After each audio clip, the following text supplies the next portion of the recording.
Every single day, millions of decisions are made that determine who gets to enter the United States, who gets to stay, who gets a work permit, who gets a green card, who becomes a citizen, and who faces the possibility of removal from the country they may have called home for years or even decades. These decisions are not made randomly, and they are not made by a single office in Washington. They flow through one of the most powerful and most consequential agencies in the entire federal government, an agency that most Americans interact with at some point in their lives, but that relatively few people truly understand in terms of its structure, its authority, and the enormous scope of what it does. That agency is the Department of Homeland Security, and for anyone who has ever filed an immigration application, crossed a U.S. border, gone through airport security, applied for a work permit, or sought citizenship, DHS was directly involved in that experience whether you realized it or not.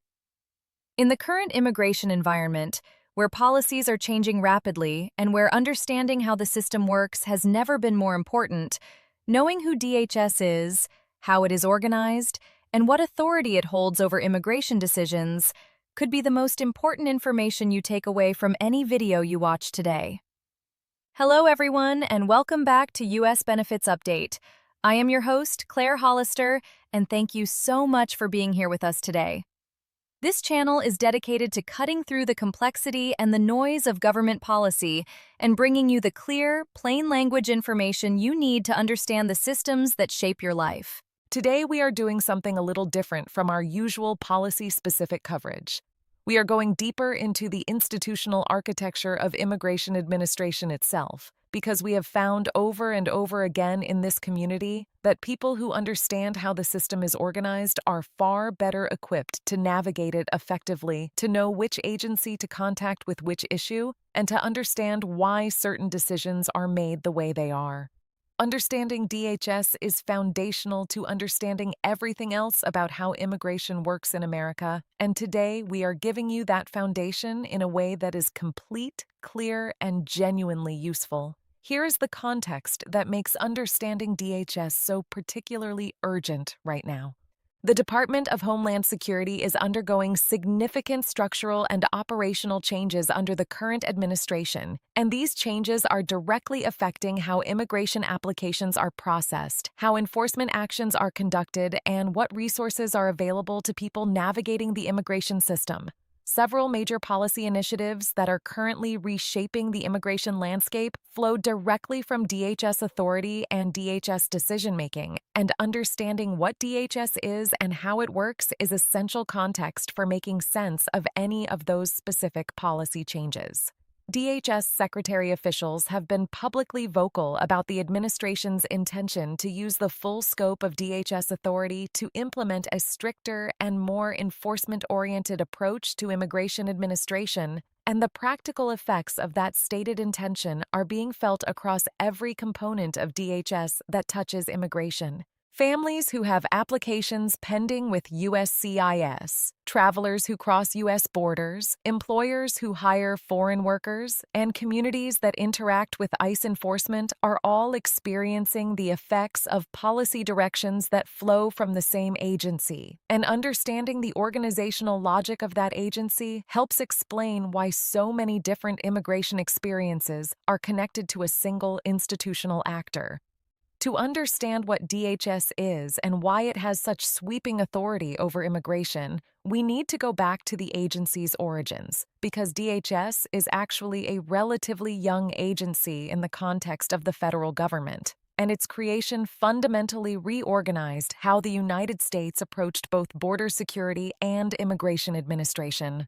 The Department of Homeland Security was created in the immediate aftermath of the September 11, 2001 terrorist attacks, and it was established by the Homeland Security Act of 2002, which President George W. Bush signed into law in November of that year. Before DHS existed, immigration administration in the United States was primarily handled by the Immigration and Naturalization Service, known as the INS, which was a component of the Department of Justice. The INS combined both the immigration benefits function, meaning the processing of visas, green cards, and citizenship applications, and the immigration enforcement function, meaning the detention and removal of people who were in the country unlawfully or who had violated the terms of their immigration status. The September 11th attacks exposed what many in the national security community viewed as critical vulnerabilities in the existing system, including inadequate coordination between immigration agencies and intelligence and law enforcement agencies, and a structural tension within the INS between its role as a service agency for immigration applicants and its role as an enforcement agency. The Homeland Security Act abolished the INS and transferred its functions to the newly created Department of Homeland Security, while simultaneously splitting those functions into separate agencies with distinct missions. The service functions of the old INS were given to United States Citizenship and Immigration Services, and the enforcement functions were divided between two separate agencies: U.S. Immigration and Customs Enforcement on the interior enforcement side and U.S. Customs and Border Protection on the border side. This reorganization was a deliberate effort to separate the benefits processing mission from the enforcement mission and to integrate immigration border security more fully into the broader national security framework of the new department. Now let us walk through the three main components of DHS that are directly involved in immigration administration, because understanding what each one does and how they relate to each other is essential for understanding how the system actually works for the people navigating it.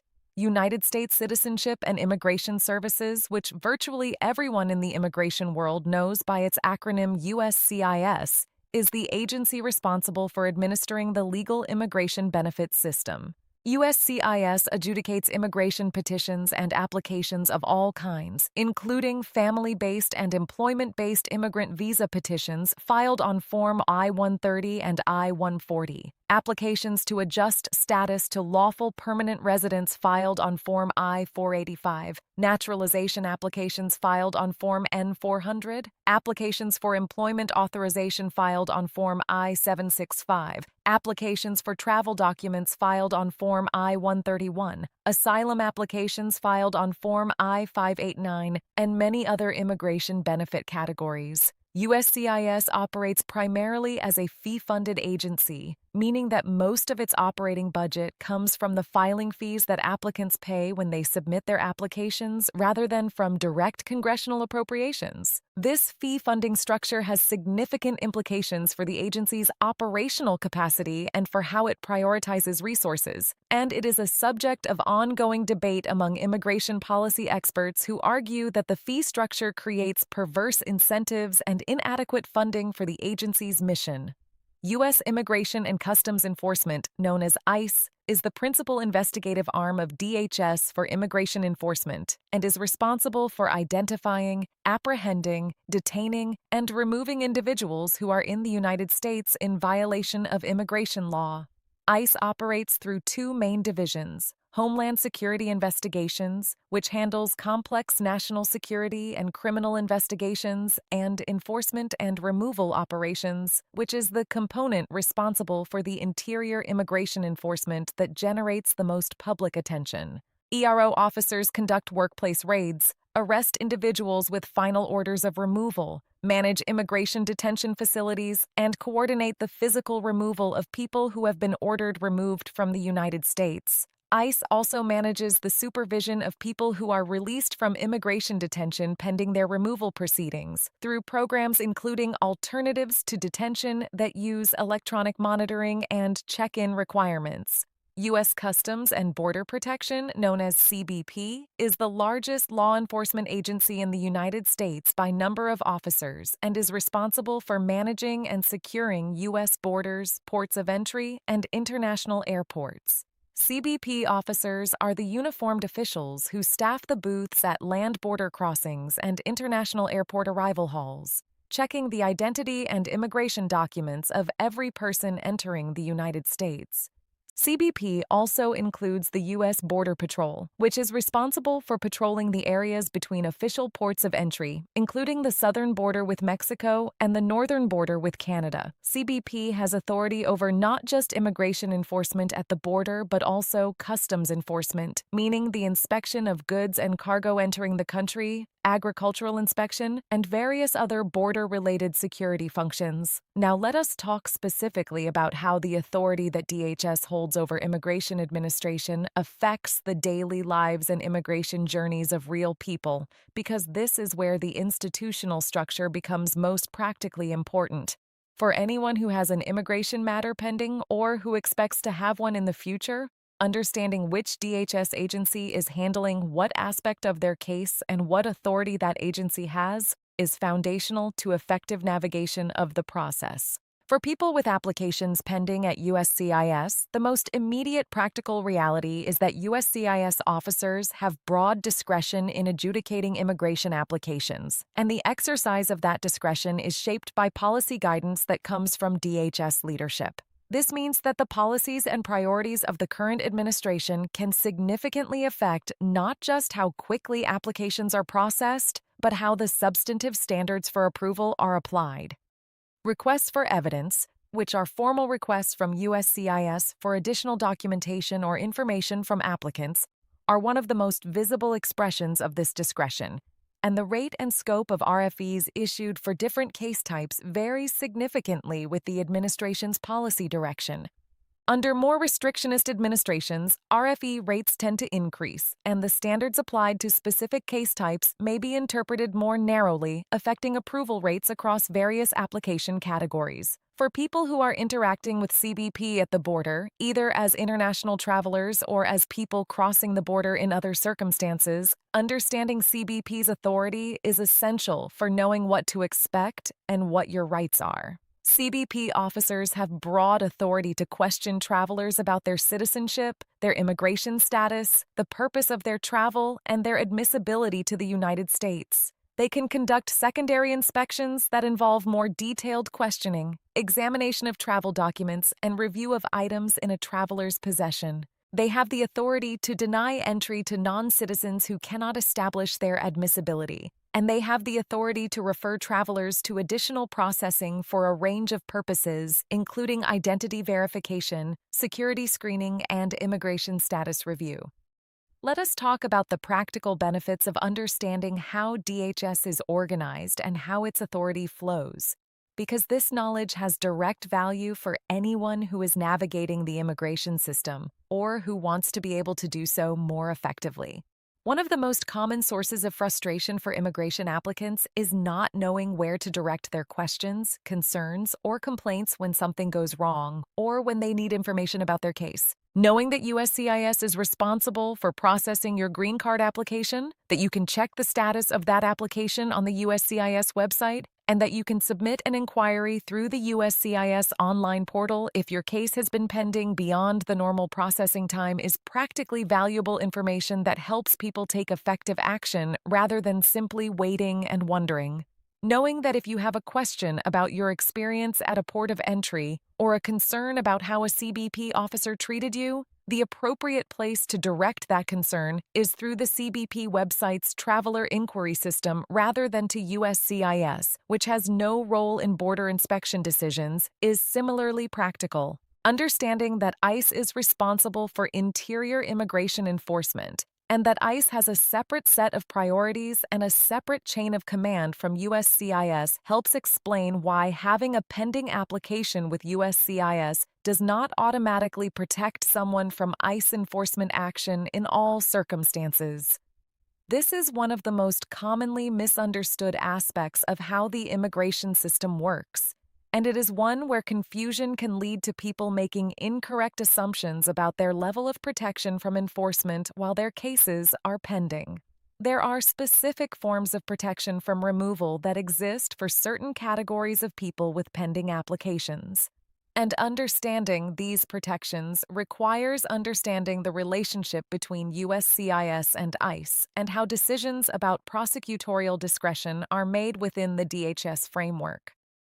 The policy direction at DHS has shifted significantly with each administration change, and the timeline of those shifts has direct implications for anyone with immigration matters before DHS agencies. Understanding the current direction of DHS policy and where it is likely to head is important context for anyone making immigration planning decisions.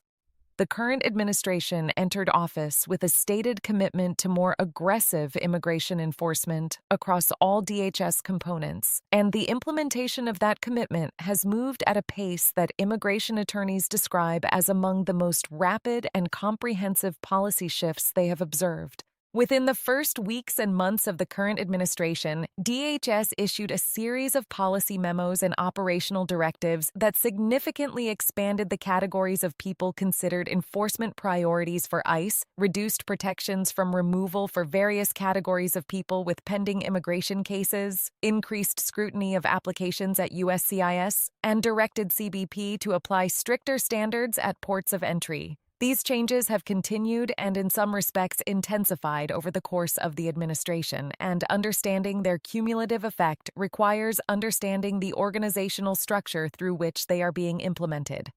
For people with immigration matters at various stages, the practical timeline implications of the current DHS policy direction include longer processing times at USCIS due to increased scrutiny and RFE issuance, more restrictive interpretations of eligibility standards in certain benefit categories, and a more aggressive enforcement posture at the border and in the interior. Monitoring DHS policy announcements and understanding which component of DHS is responsible for which type of policy change is essential for staying current with developments that can affect pending cases and future plans. Immigration law experts, policy scholars, and civil rights advocates have extensive commentary to offer on how DHS exercises its authority over immigration and what the implications of the current policy direction are for the people in the immigration system. Their perspectives provide important context for understanding both the scope of DHS authority and the debate surrounding how that authority should be used.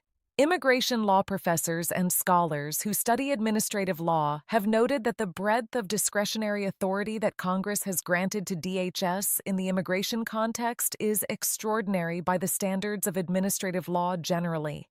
The immigration statute gives the executive branch, through DHS, enormous flexibility in how it interprets and applies immigration law, which means that policy changes at DHS can significantly alter the practical operation of the immigration system without requiring any change in the underlying statutes. This executive branch flexibility is one of the defining features of immigration law and explains why immigration policy can shift so dramatically with changes in administration. These scholars have raised concerns about the lack of constraints on that discretion and have argued for clearer statutory standards that would make immigration policy more predictable and less subject to sudden shifts with each election cycle.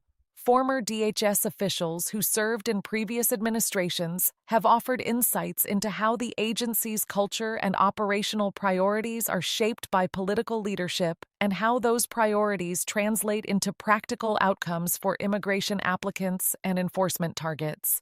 These former officials consistently emphasize that the career staff at USCIS, CBP, and ICE include many dedicated professionals who are committed to implementing the law fairly and consistently, and that the policy direction set by political appointees at the top of the agency has an enormous influence on how that professional commitment is expressed in practice. They have raised concerns about aspects of the current administration's approach that they view as going beyond legitimate policy discretion into territory that strains the legal limits of executive authority. Let us look at how DHS's role in immigration administration plays out in the real lives of people who are interacting with the system, because the institutional structure we have been discussing is ultimately experienced by real human beings in very concrete ways. Consider a family where the father has a green card application pending at USCIS after several years of waiting for an immigrant visa to become available. The family has built their life around the expectation that the green card will eventually be approved, and the father has been maintaining his work visa status throughout the waiting period. When USCIS issues a request for evidence asking for additional documentation, the family must work with their immigration attorney to respond thoroughly and within the required time frame, understanding that an incomplete or untimely response could result in denial.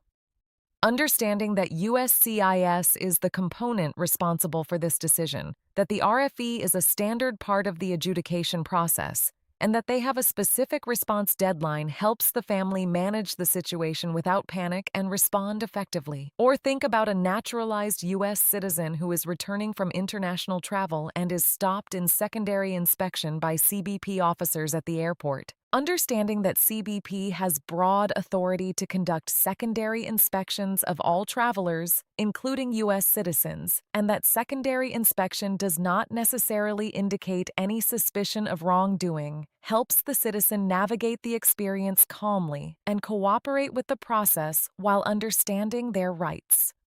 Knowing that CBP is separate from USCIS and that an encounter at the border does not affect any immigration applications that may be pending for their family members helps avoid confusion about the implications of the inspection. For community organizations and immigrant advocacy groups that work with people across the full spectrum of immigration situations, understanding the DHS organizational structure is essential for providing accurate guidance and referrals. When a community member comes to an advocacy organization with an immigration question or concern, knowing immediately whether the issue involves USCIS benefits processing, CBP border or port of entry issues, or ICE interior enforcement determines what kind of help is needed, what agencies or attorneys to contact, and what legal frameworks apply to the situation. This organizational literacy is a practical tool that translates directly into better outcomes for the people these organizations serve.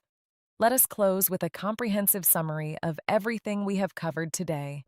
The Department of Homeland Security is the federal agency with central responsibility for administering the U.S. immigration system, created in 2002 in the aftermath of the September 11th attacks through the reorganization of the former Immigration and Naturalization Service. DHS houses three primary components that handle immigration: USCIS, which processes all immigration benefit applications including green cards, work permits, and naturalization; CBP, which manages the borders and ports of entry and controls who enters the United States; and ICE, which handles interior immigration enforcement, including the apprehension, detention, and removal of people in violation of immigration law. The policy direction set by DHS political leadership significantly shapes how each of these components exercises its broad statutory discretion, and those policy directions shift with changes in administration. The current administration has implemented a more enforcement-oriented policy direction across all DHS immigration components, with practical effects including longer processing times at USCIS, stricter standards at the border, and more aggressive interior enforcement by ICE. Understanding which component of DHS is responsible for which aspect of your immigration matter is the foundation of effective navigation of the system, and knowing the organizational logic of DHS helps make sense of the full range of immigration experiences that people have with the federal government. Before we wrap up today, we want to hear from you. Has understanding how DHS is organized helped you make more sense of your own immigration experience? Do you have questions about which DHS component is responsible for a specific aspect of your case or situation? Are there aspects of DHS's authority and organization that you would like us to cover in more depth in future videos? Drop your questions and your thoughts in the comments section below. If this video gave you a clearer picture of how the U.S. immigration system is organized and who is responsible for what, please give it a thumbs up and share it with every immigrant family, every immigration student, and every community advocate in your life who needs this foundational understanding. Subscribe to U.S. Benefits Update and turn on your notifications so you never miss a video that can help you navigate the immigration system more effectively. I am Claire Hollister, and thank you so much for watching today. We will see you in the very next video.